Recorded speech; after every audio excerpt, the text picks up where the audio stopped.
Oh les gars, j'en peux plus, tellement je suis très content les amis. Et oui les amis, dernier jour du mois de Ramadan et surtout les amis, la grande victoire de la Juventus face au grand Venise les amis. C'était un match incroyable, c'était tellement serré que le match de la Ligue des Champions entre Manchester City et le Real Madrid, c'était rien du tout. C'était un match de Ligue 2 face au grand match que a proposé la Juventus face au grand Venise.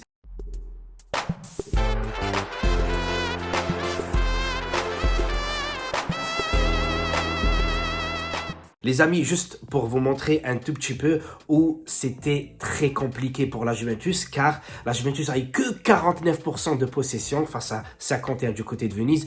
La Juventus a eu seulement 83 de passes réussites parce que c'était tellement serré. Les autres, ils étaient comme des lions sur le terrain. Ils nous ont bloqués sur toutes nos phases offensives. Et oui, parce que Massimiliano Allegri, aujourd'hui, il a joué avec 3 défenseurs centraux et 7 attaquants, les amis, 7 attaquants. Et à la 80e minute, il en pouvait tellement plus qu'il a sorti Vlahovic pour faire rentrer Giorgio Chiellini parce qu'il en pouvait plus. Il s'est dit, jouer avec 3 défenseurs, ça ne va pas. Il faut jouer avec 2 défenseurs seulement et tout miser sur l'attaque parce que si tu bats Venise aujourd'hui, tu es champion d'Italie. Oui, je rêve les amis, c'est du n'importe quoi ce que je raconte. Mais les amis, comment tu peux supporter un entraîneur pareil? La Juventus aujourd'hui jouait Venise. La Juventus est quasiment sûre de finir 4e et peut-être éventuellement elle peut finir 3e parce que Napoli ils peuvent faire un faux pas à la toute dernière journée ou les 2 dernières journées de Serie A.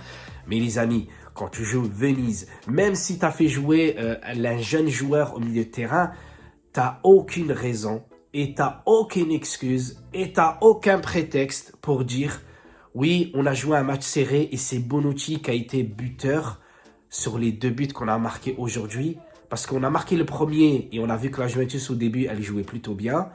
Mais à la fin, il n'y avait que 1-0 à la mi-temps. Venise, ils sont revenus à 1-1 et la Juventus a commencé à trembler. Et là, les joueurs, ils se sont réveillés un peu et Bonucci il a marqué le 2e but. Et ça s'est arrêté là. À la 80e minute, il te sort qui? Vlahovic pour faire rentrer Chiellini.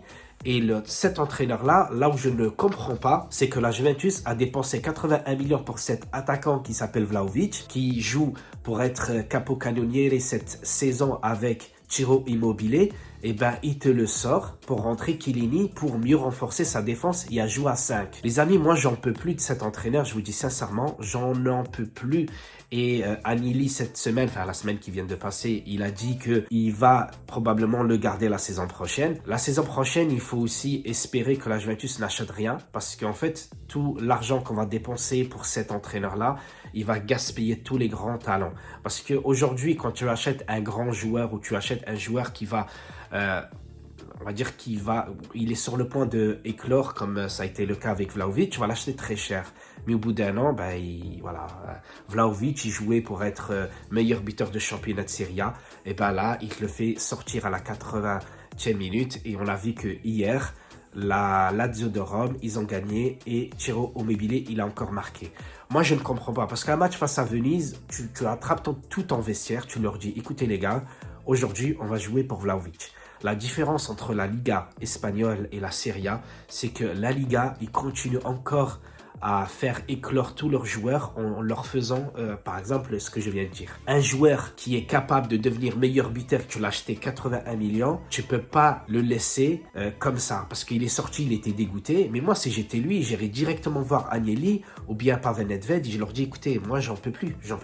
Libérez-moi, vendez-moi, parce qu'il y avait la City qui était dessus, il y avait Arsenal, il y avait je ne sais qui. Moi, je ne veux pas rester. Tant qu'il y a un entraîneur comme ça qui joue très défensif, moi, c'est pas mon jeu. Les gars, sachez une chose. On va perdre Dybala. On va perdre sans doute Bernardeschi. Peut-être Moiskin, voire Morata. Là, on va acheter encore d'autres joueurs. Ça veut dire que l'année prochaine, il va encore dire, oui, son équipe, elle est en reconstruction. Et il va jamais dire que mon équipe, elle est déjà là et elle est déjà prête. Son dernier cycle, oui, elle était déjà prête, elle était déjà rodée. Mais là, les gars, il faut tout reconstruire. Et je sais pas si cet entraîneur-là est capable de tout reconstruire. Je suis allergique au pollen, les gars. Voilà, les amis, je suis dégoûté. Encore une fois, 2-1 face à Venise. À la 80e minute, on joue à 5 défenseurs derrière, les gars. C'est atroce. J'en peux plus de cet entraîneur-là. Franchement, vivement qu'il soit viré. Vivement que l'Inter nous mette un 7-0, 8-0. Je n'en peux plus. Parce que je préfère perdre un match, même face à l'Inter, même face à la plus grosse escroquerie du monde. Et après, on va partir peut-être sur un meilleur cycle avec un autre entraîneur. Moi, j'en peux plus, les gars. Moi, je regarde les matchs de la Juventus, je suis tout le temps sur mon téléphone ou sur la Play, ou discuter ou jouer avec mes enfants. Parce que là, tu peux plus regarder le match concentré à fond du début à la fin. C'est impossible avec cette équipe de la Juventus. Voilà, les gars, je m'arrête là. J'espère que j'ai tout dit ou presque. Je vous embrasse tous et je vous dis à très bientôt pour de nouvelles vidéos de... Ah, pas de la Juve, les amis. Franchement, là, avec cet entraîneur-là, c'est plus possible. En tout cas, les amis, j'espère vous revoir très bientôt pour eFootball. Là, je dois juste m'acheter un nouveau truc là pour mettre la télé là. Et le bureau, il sera là. Et puis, ça sera nickel. Allez, ciao, ciao, les gars.